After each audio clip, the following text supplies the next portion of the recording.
I am Isyander. And I'm Koda. And today we are covering one of the newest changes to 40K. Actually, fun fact, when we started, he was like, I think he was the newest thing. Wait, really? Yeah, when we started... Just a year ago? We started right around when the Arks of Omen was happening. So he's very new. Mm-hmm. He's the strongest contender right now to make the big four, the big five, and actually untouchable. So he's a pretty strong upstart. Yeah. We are going to be talking about none other than the arms dealer for the whole warp, the keeper of the Forge of the Souls, and all around really, really cool guy. Like I'm fairly certain by the end of this episode, he will either be your favorite character, bare minimum top 3. So let's get into the wannabe god, Little Miss Independent Vashtorr the Arkifane. I was already prone to like this guy, so... Oh no, he's fantastic. Yeah. The best way I could sum up his character, if you want like the quick and dirty for this episode, don't mess with Raytheon. You can roll the credits right then and there.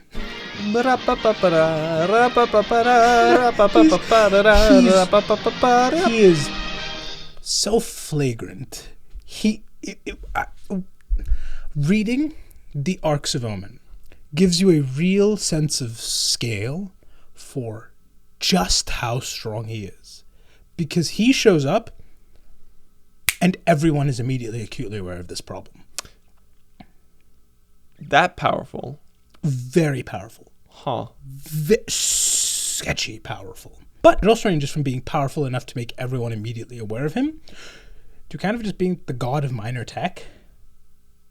Like if there was a god of VPNs, it would be Vashtorr. Like that is the range of his creations. It goes from like earth-rending stuff to protect your data. And this is where we get to our sponsor, Surf. No, we're not actually. No, but we do have a sponsor for today. Do we? You guys. Oh, that we do. You're the reason we don't have to schlep any of that. And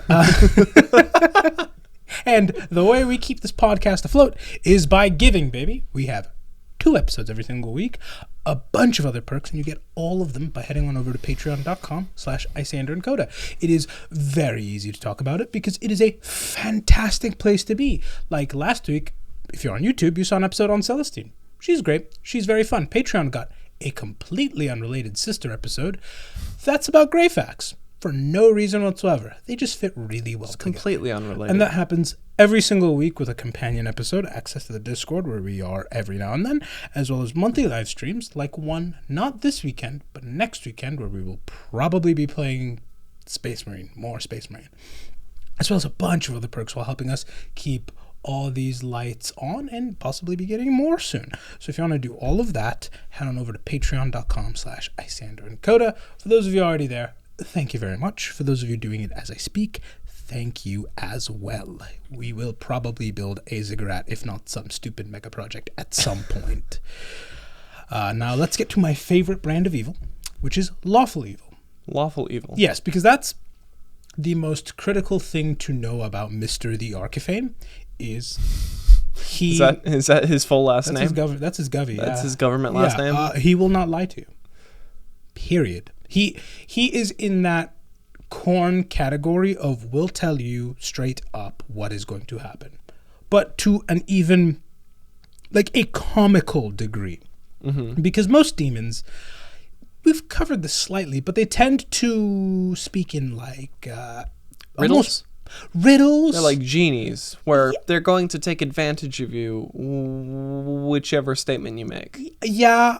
Sometimes it ranges from genie speak, where every word is a trap, to just overly flowery, borderline poetic, like, I need to interpret your words. Mm-hmm. You have told me what will happen, but I have to like sit and marinate on that for a while to figure out what's going to happen. We're speaking the same language, but we might as well not be. Yeah, no, he is very plain. He is, if he could speak in zeros and ones, man. If he could speak in zeros and ones, he genuinely would. It's so plain, it's moderately amusing. Like, if I remember correctly, there's a point where Abaddon's kind of laughing at Vashtorr struggling with something, and he merely goes, "Explain your mirth." That's how he talks. Oh, I'm gonna hit my friends with that at some point. Just explain your mirth. Explain your mirth. He when he meets Abaddon, he effectively just tells him, if you become more powerful, I'll become more powerful. So I'm gonna help you because of that. This is a win-win scenario. Yep, and that's the only reason I'm here. He works. It's so nice. It's so refreshing because you will read Vashtorr stories where he sends a demon out to do something for him under specific contract terms, because he does have contracts with people, and when they fulfill it, story ends. I would figure they're also very plain text contracts. There's no fine print. There's no hidden. It's actually boilerplate. Yeah. Yeah. It's not like the. It's not in legalese either. It's made easy to understand for people. Yeah. You know what you're getting into. He is the centerpiece to the warp industrial complex. Basically, he arms all the big four. The warpitary industrial complex. Yes, every single chaos god has tons of demons serving them, and they want good armaments. They go straight to him. And it's not just the big fours group either. Random demons do it, from named ones to utter jobbers. Even some of the demon primarchs have deals with him. Wait, really? Perturabo has personally worked with him on a couple of projects. And critically, it's said they're not friendly. I figure they have a working relationship. It is Perturabo. But Perturabo has sent Iron Warriors to help Vashtorr. That's just... And that is honestly the kindest thing I think I've ever seen Perturabo do. Because Perturabo is very... I met my sons, time to murder 1 in 10 of them. I figure Perturabo is also very specific, where he'd want somebody overseeing the construction of like a specific part or something. We don't know what the nature of their deal is yet. And that's the one thing I'm not a fan of when it comes to Vashtorr. He cracks open the door just enough for me to see one of my favorite Chaos characters, but doesn't let him through. So I can see like a faint glimmer of Perturabo back there. That's all Vashtorr gives me. They signed an NDA. Honestly, yeah, probably. So he's on good terms with a lot of the demons, and his contracts vary from demon to demon to demon to demon, you know? Like, the big four just kind of show up, you know? Their forces, we need armaments, Vashtorr knows they're good for it, whatever, right? But lesser demons don't have that luxury, you know? Greater demons can come in and say, I have sundered worlds. Make me stronger and I can sunder even more worlds. And Vashtorr goes, okay, yeah, sunder about 5 worlds with about 10% APR and we'll be good. For about 5 years, you know? It's that level. Meanwhile, minor demons, like, they can be trapped under working contracts. So it's not just a debt you have to pay off. It is you must work here for X amount of time before you're out. Does the Warp have a credit bureau? It's Vashtorr. And I love it so much because he's described as having indentured legions. Legions? Yep. You can debt spiral in 40K, and he's the god of it.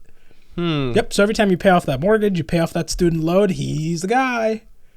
And it is so funny because demons will shaft themselves. Well, I figure if you're a more powerful demon, you can out-demon another demon. They try to is the problem. Vashtorr sets out the terms very, very clearly. You want to be stronger. I will make you stronger. In return, you must reap 1,000 souls a day for the next 7 years. At 10% APR. Nope, that's it. We're not even playing with interest. No rates. interest? No Just interest. 1,000 souls a day? 1,000 souls a day. That's all I want out of you.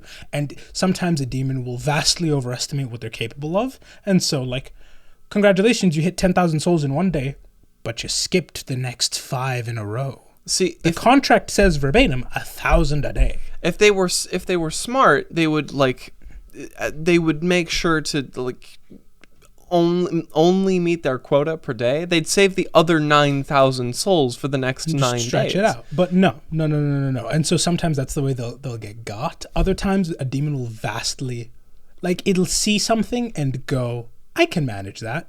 And then it just can't manage. It can't. It's the equivalent of going to the dealership. I can manage that payment. And then something changes. And wow, Wow. Suddenly wow. I cannot manage that payment. I don't like that at all anymore. Fun fact. That's so unthrilling.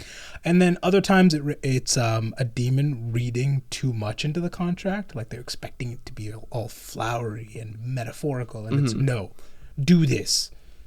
And they're like, oh, well. It is do X when Y, if not, then Z. That's they're a all bit is in this taken contract. aback when it's not as flowery as they expected. It is so simple. It is so straightforward. And the only rider in every contract is if the Forge of Souls is ever under attack, you must teleport here and defend it. I don't care if you worship Nurgle. If he's the one attacking it, you are here now. You are just on my side now. Congratulations. And I want you to really think about what that means, because that is a Nurgle demon signing up to go against Nurgle, meaning he will feel all of his father's blessings bestowed upon him. Oh, and he's like fighting his own family. I assume there's. You've described Nurgle's like demons. It's a wonderful happy family. Family company. I assume it's a little bit emotionally stressful for the demon to fight his own brothers and sisters. I'd imagine being a living hive is a little bit more stressful. Oh, okay. Well, you know, because when you're with the Nurgle, you can't feel that, but suddenly I'm very aware my chest cavity is a nest, and that's just so unthrilling. That's just right horrendous. now. I feel buzzing in my lungs. Yeah, I hate all of that. The Forge of Souls. It's not unlikely this will happen, by the way, because the Forge of Souls is a very central thing to all 4 Chaos Gods. The only reason any one doesn't attack it is because Vashtorr will cut them off. And then if they are cut off from the supply, then the other 3 have an advantage over them. So they never try it. That's like the U.S. government assaulting Lockheed Martin. Don't mess with Raytheon. It's so simple. It's so easy. And it's really cool too. Like I'm a sucker for this kind of stuff. I love Skunkworks. I don't think about it much other than that. It's so cool. And so seeing the name one Skunkworks project.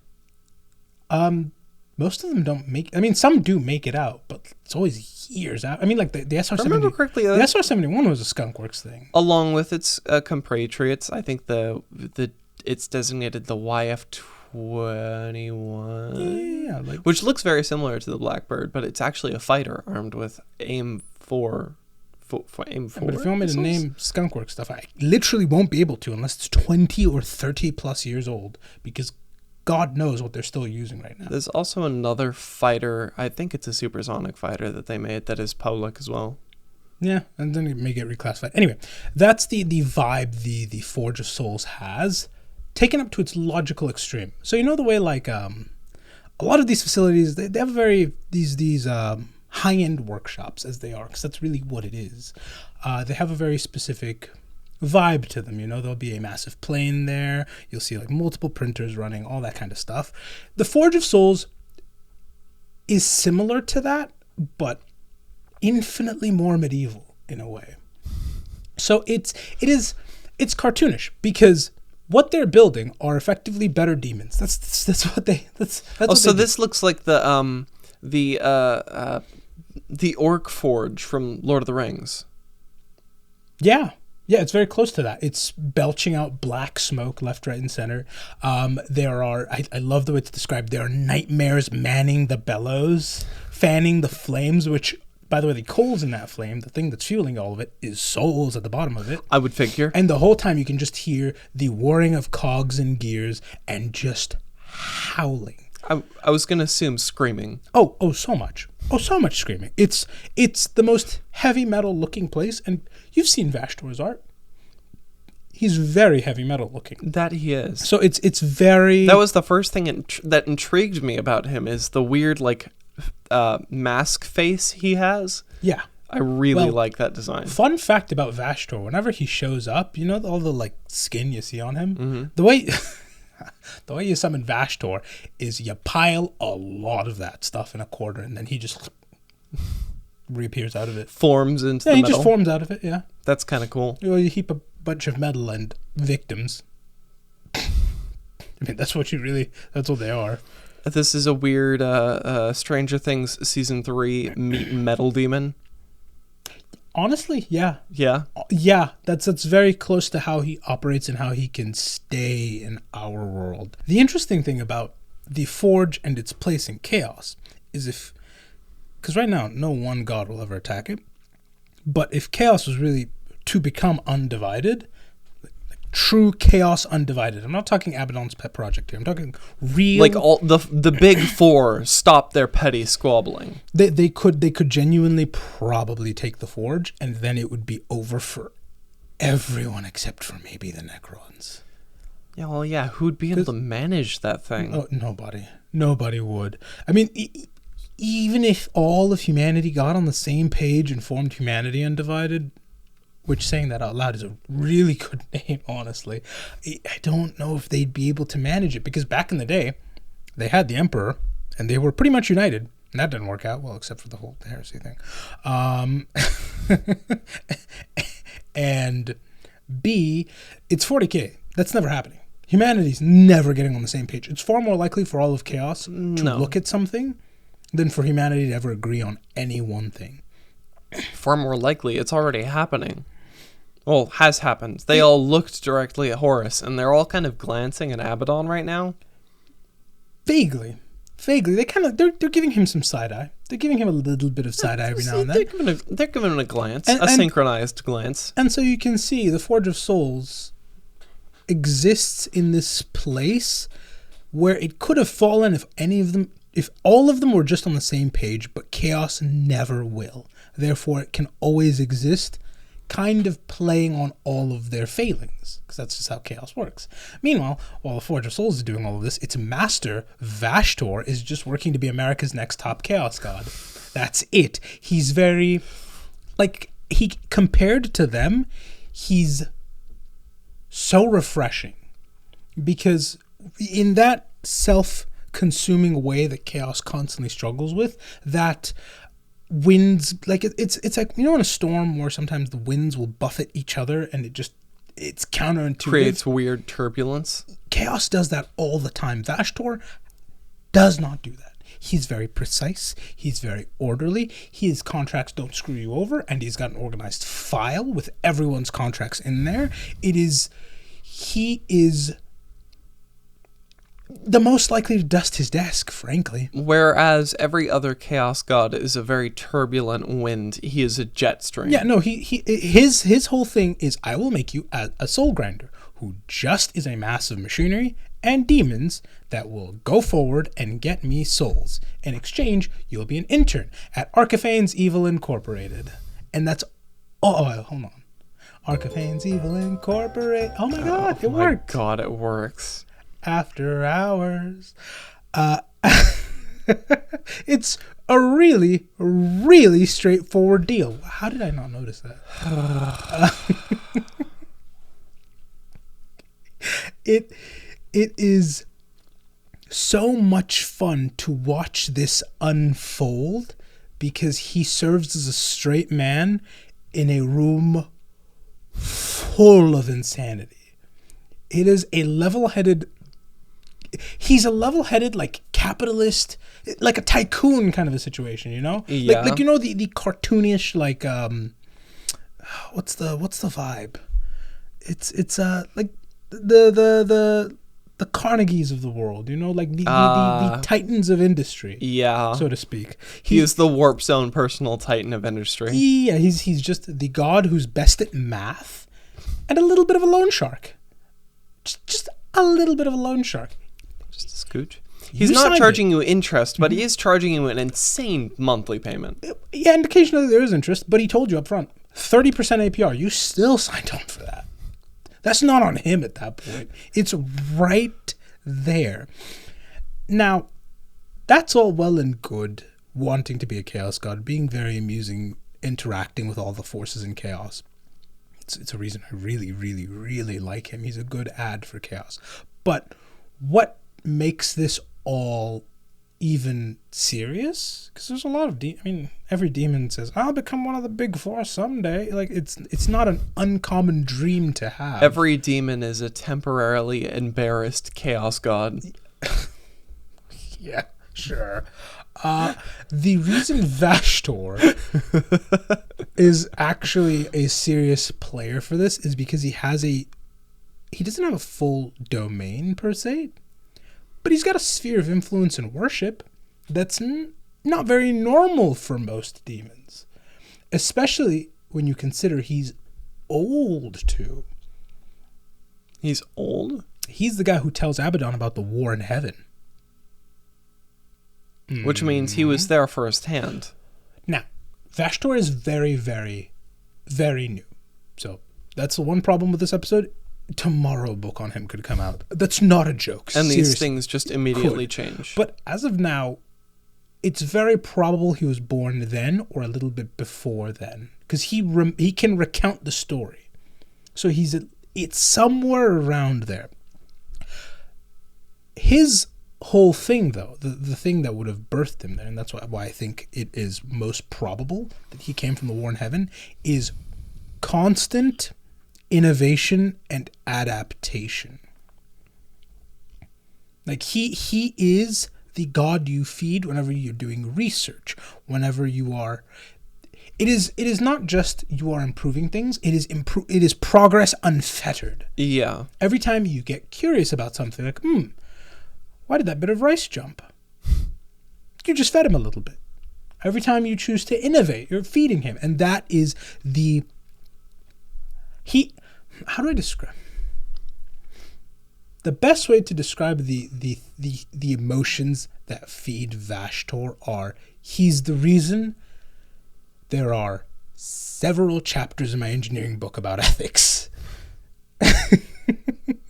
Well, I was going to say, he's the reason why we have the F-35 Lightning, because the F-22 is good enough. It beats every other fighter.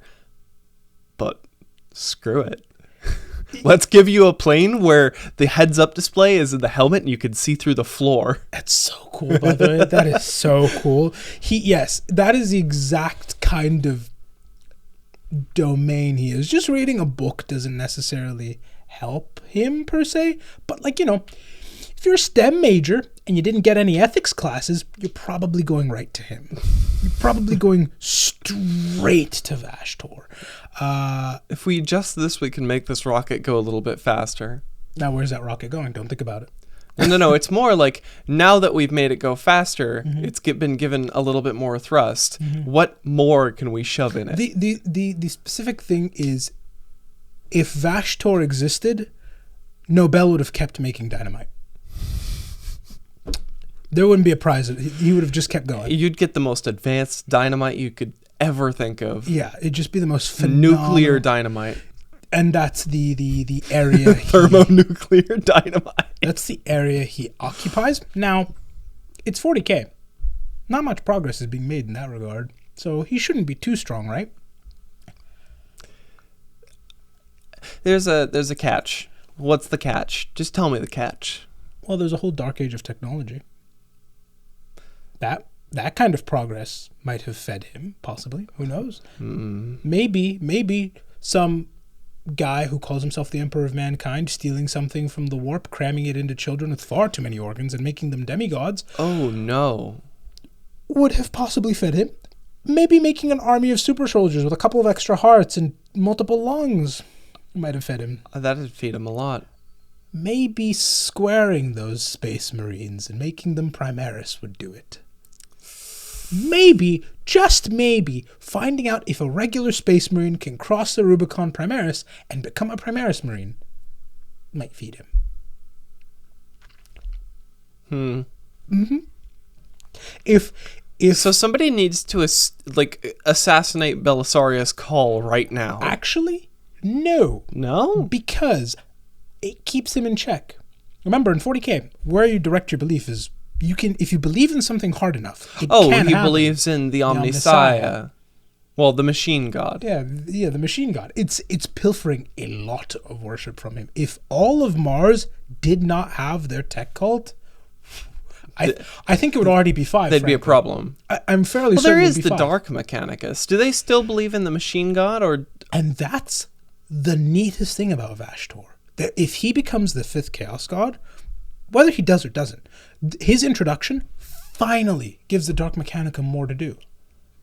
Because they kind of get sidelined a little bit because making titans is cool. 7-foot flesh mound rolling at you though.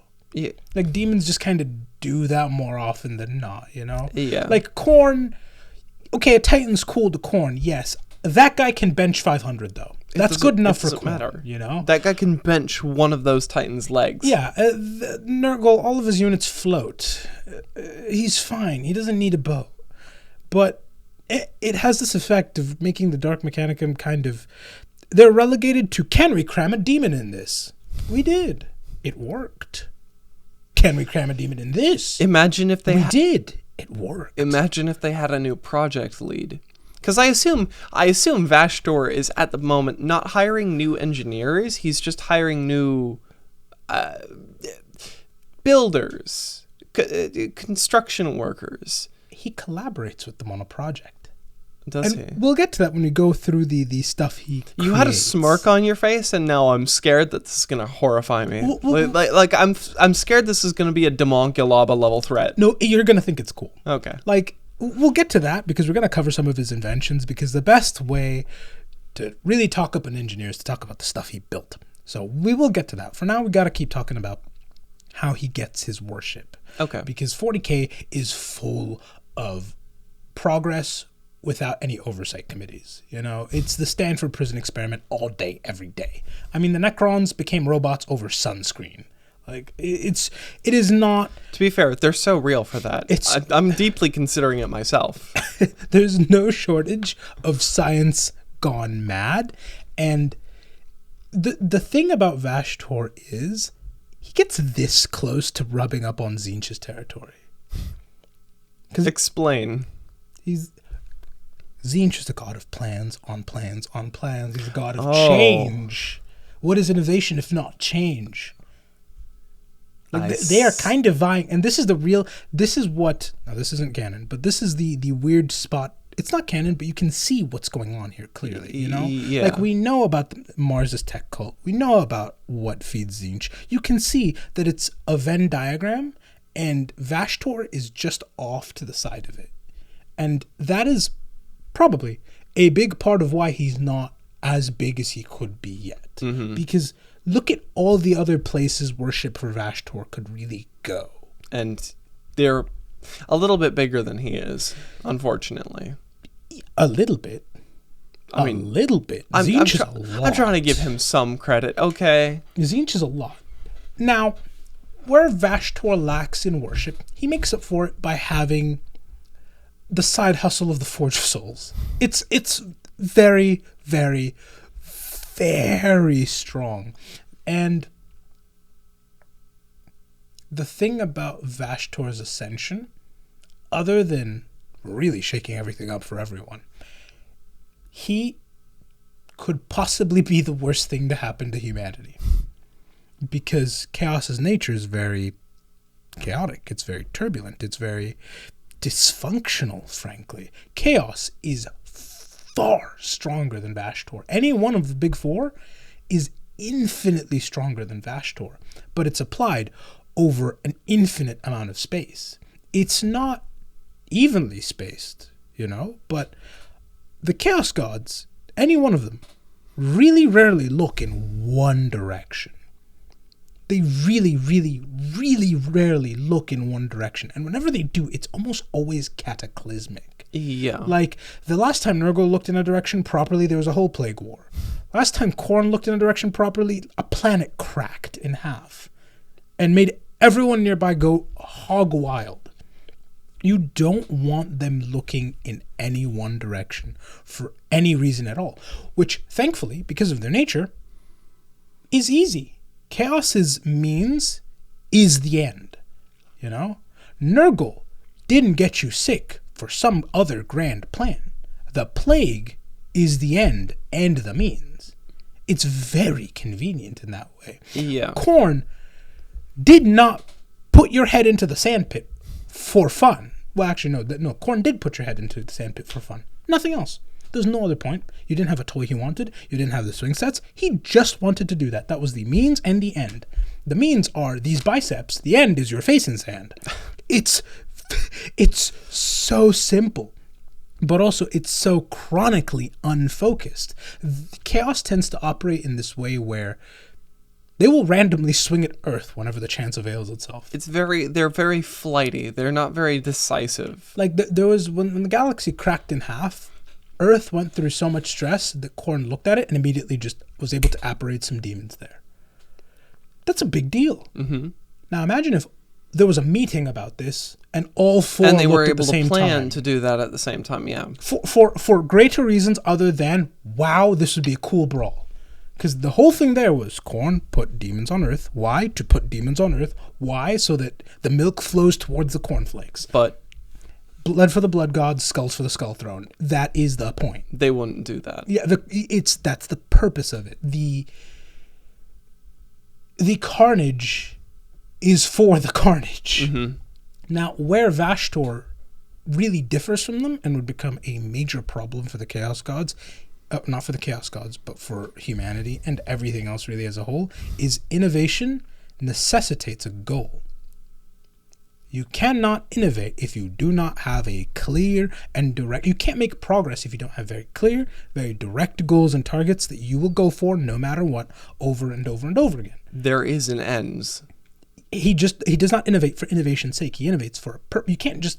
You're just flailing around, you know? You're not making anything. You're just gluing stuff together. Yeah. So if he were to become a god, that'd be awful. Because he could decide, I want to turn the Astronomicon off.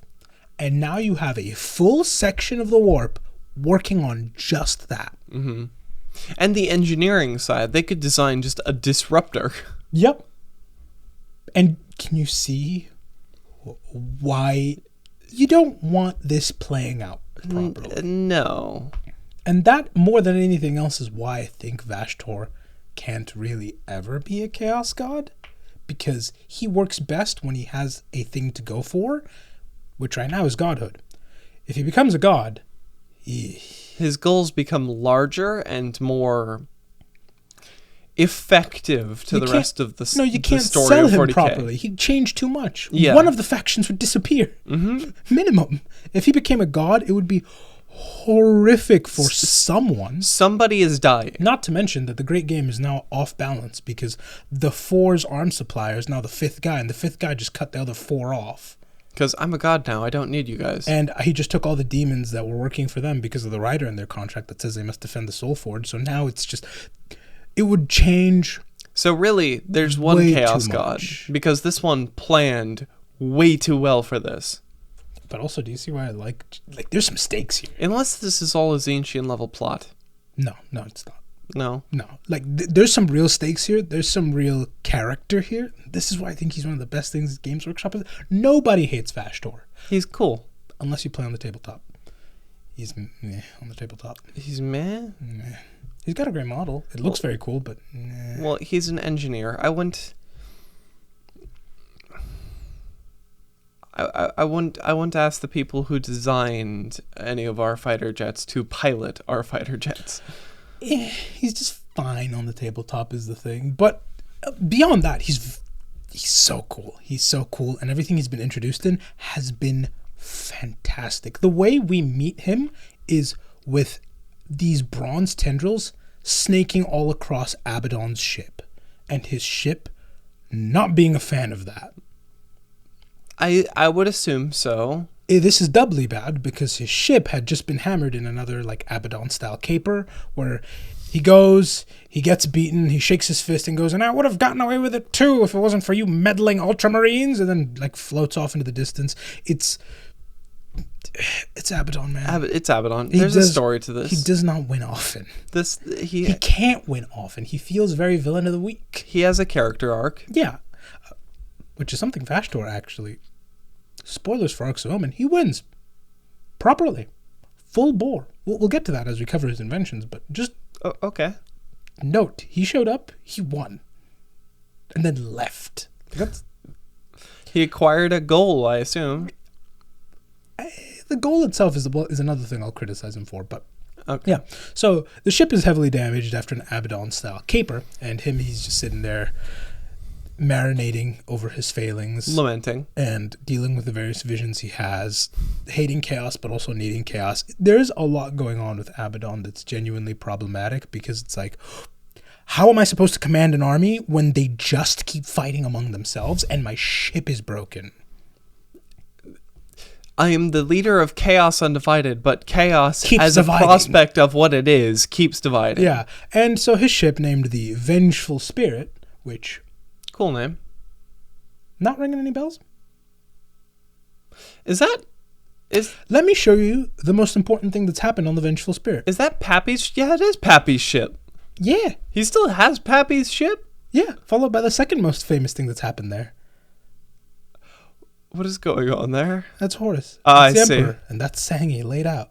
I love that rendition. It's fantastic. But yes, that is Horus's ship. It is a 10,000-year-old Gloriana class ship. It is one of the largest the Imperium has ever fielded, and it was commanded by the War Master, the arch traitor, inventor of the heresy, a mediocre dad, and creator of my looming 12-hour headache, Horus. I'm surprised it still exists after all this time.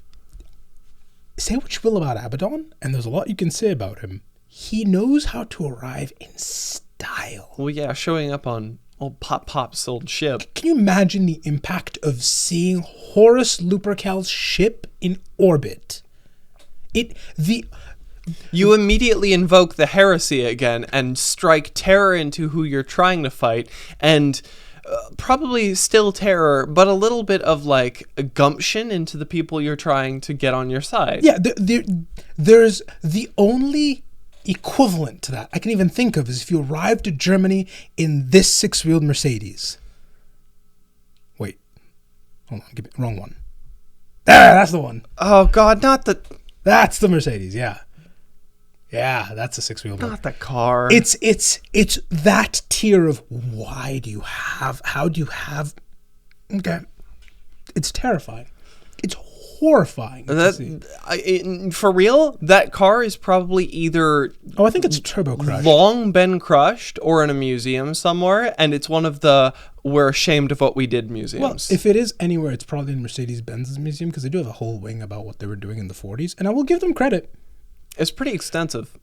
It's graphic. Yeah. If you ever want to be sad, go read most German automakers' history sections in the 40s because they admit what happened.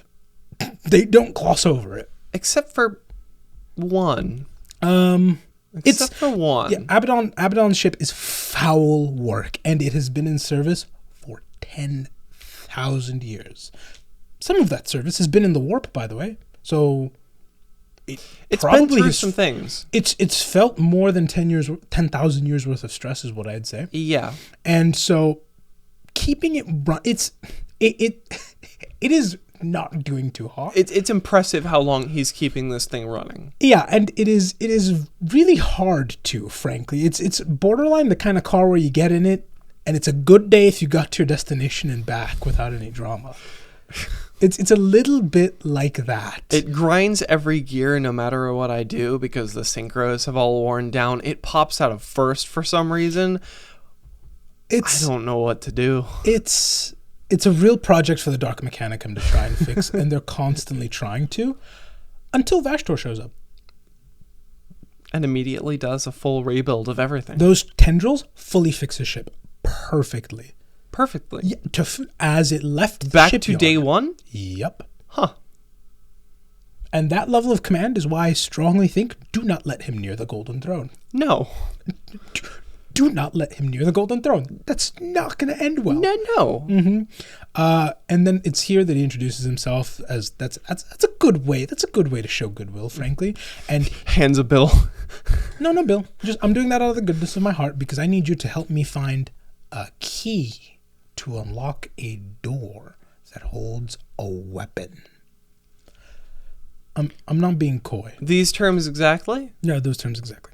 It's the one thing I don't like about Arks of Omen. They're effectively searching for the Mac-Guffin. We're searching for the Mac so we can find the Guff so we can get in. Yeah. And despite how boring Nothing for that? Yeah, because it's exactly what's going on here. I feel like I should get some credit for a little bit of that wordplay. They'll give you credit for that. Don't worry about it. I feel like I should get a little bit of credit. And despite how boring that may sound, it actually makes for a very compelling story. Yeah. You'd think I'd be tired of reading about Abaddon's 101 Easter egg hunts. Because that's really, again, It's really not what Easter it is. anymore, Abaddon. Get over it. But Vashtorr makes it interesting. I Because he gets hold of a dark mechanicum shipyard and starts creating the Arks of Omen. the namesake for the series. Yep. And so these ships, which ship isn't even accurate. Do you remember, did you watch Batman the Brave and the Bold? No, actually, no. Were you a DC kid? No, I wasn't actually. Okay, there's a guy named Mongol. He has a war moon. Critically, a guy named Mongol, who's a galactic threat and has a war moon, is dealt with by Batman. After a wacky... You won't be ready You for must this. understand, he has billions of dollars. No, you don't understand. The episode is a wacky races death race. I remember this. See? You showed me this episode. Yeah, I have, because I love this episode. It is Batman in a wacky racist style race to save Earth that ends with his car turning into a mech that he then punches Mongol with. I love the Brave and the Bold so much. The Joker's car had a big boxing glove. It was the funniest thing. But yes, it is closer to Mongol's war moons than a ship, because they are, and they're their own episode, obviously. They are a space hulk. Do you remember what space hulks are? Yeah. It's basically a bunch of ships no-clipped together in the warp, and then they just get spat out as floating junkyards that the orcs really love because they're full of demons, and Vashtorr took and did some R&D to them.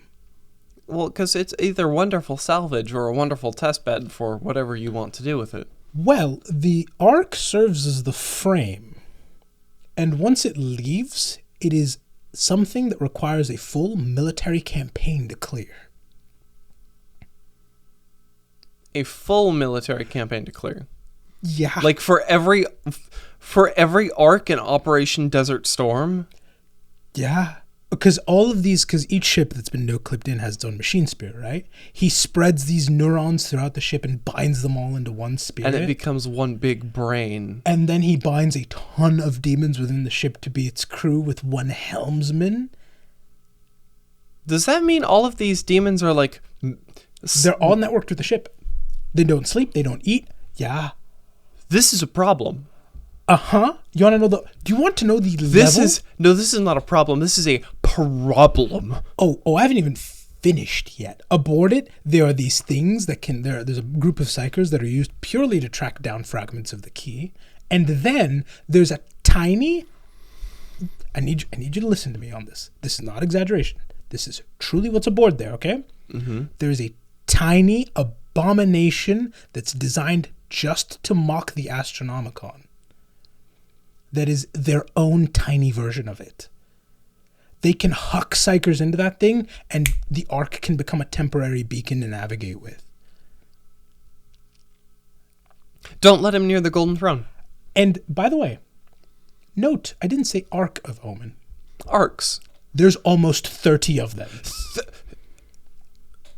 Huh? Yes, there are so many of them within the first 2 waves. They've appeared, and I kid you not, within the first 2 waves of these, they've appeared in almost every major battlefield in the galaxy and every Imperial system.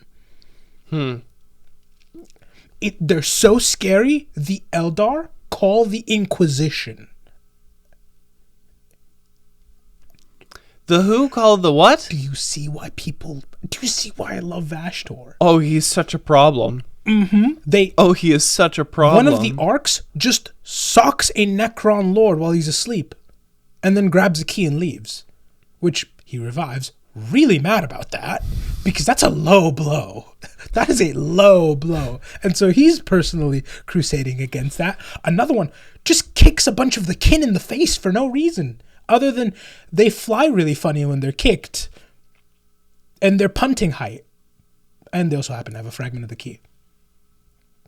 Yeah, so they spit in their coffee too. And then on top of all of that, even the Tyranids don't like these things because they've sieged a couple of worlds they have and starved them for more fragments of the key.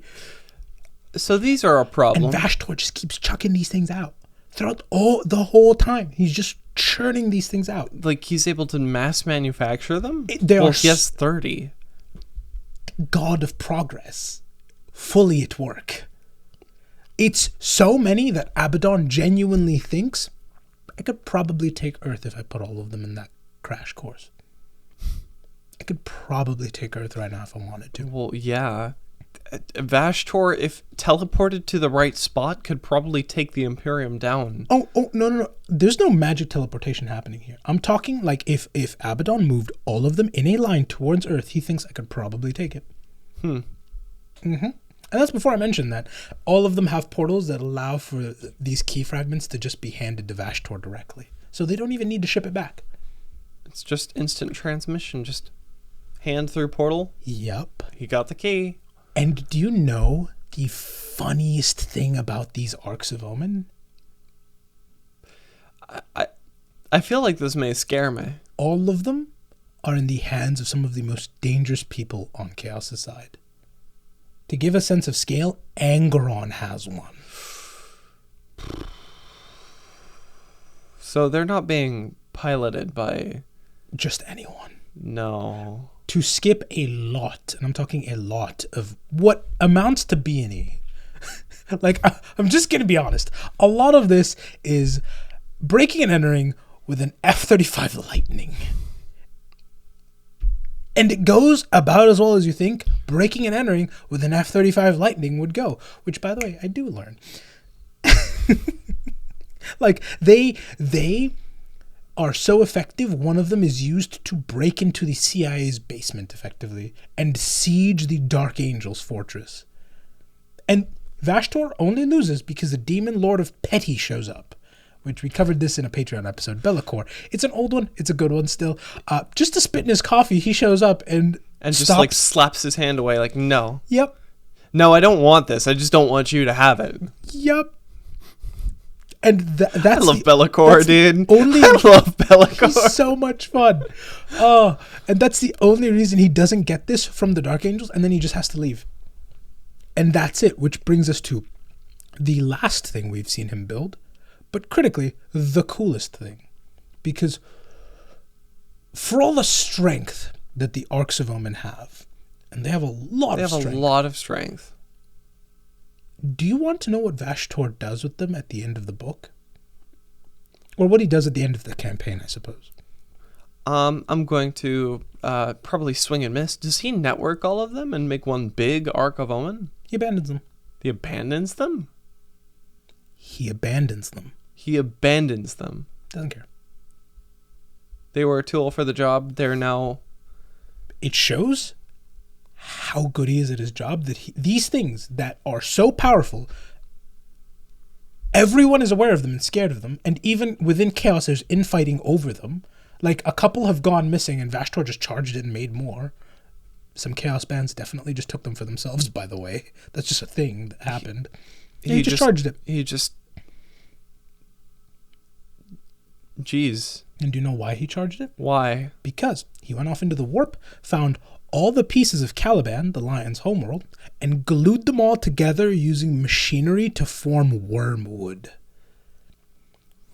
which is his new ship. I'm sure the lion is not happy about this. He's so unthrilled about this. I'm sure the Dark Angels is livid.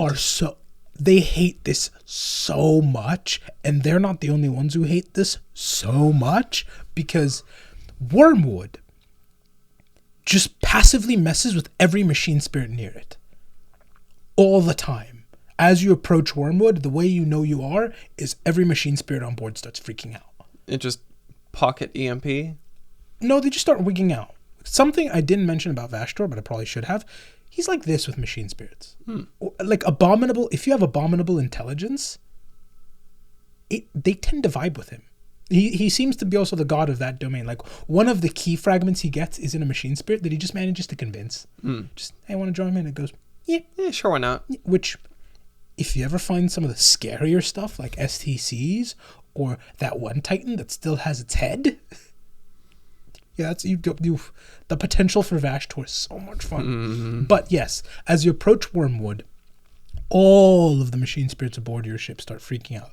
But that's not the scariest thing about Wormwood, because it can portal punch wherever it wants to go. Just rip a portal to anywhere from anywhere? Yes.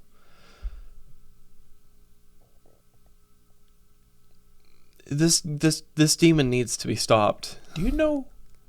Well, it's been in the because I don't think we've covered this at all.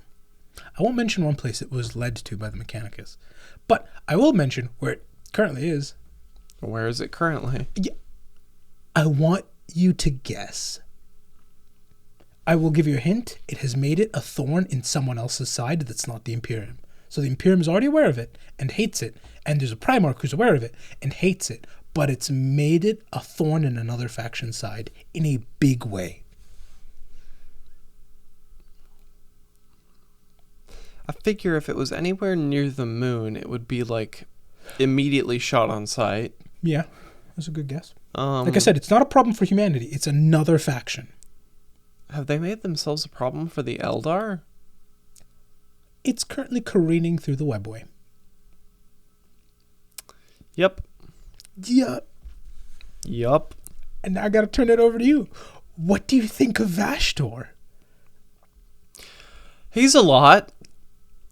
I can see how godhood would just absolutely ruin the entire landscape of 40K just because this one demon He's got so much motion, man. Too effective at his job. He's got goals, he's got targets, he's got the checklist. I love it.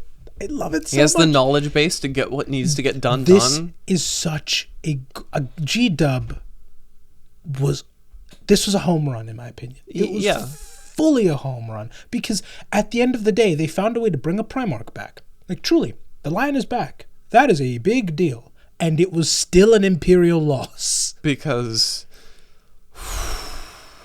this one guy, and that is the thing that Abaddon misses the most. He doesn't win enough. No. Like for how big and scary and how he's scarier than Horus he's supposed to be, he doesn't feel as bad as like, just look at what Vashtorr's done. Yeah. This is a lot.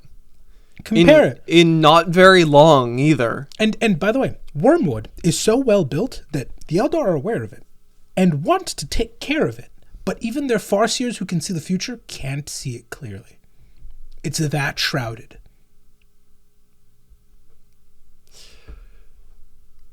How? Well, when you have an army built on debt. This is a lot. Yeah. This is a lot. What do you think of him? Was I right? Did he make it? Oh, yeah. I like him. Top 3, at least. I'd say second place, honestly. I knew it. He's also got a great model. Pain to paint, but great model. I've seen it. I really do like the model. So cool. Yeah, no. There are a handful of models that I would like get, and Vashtorr is one of them.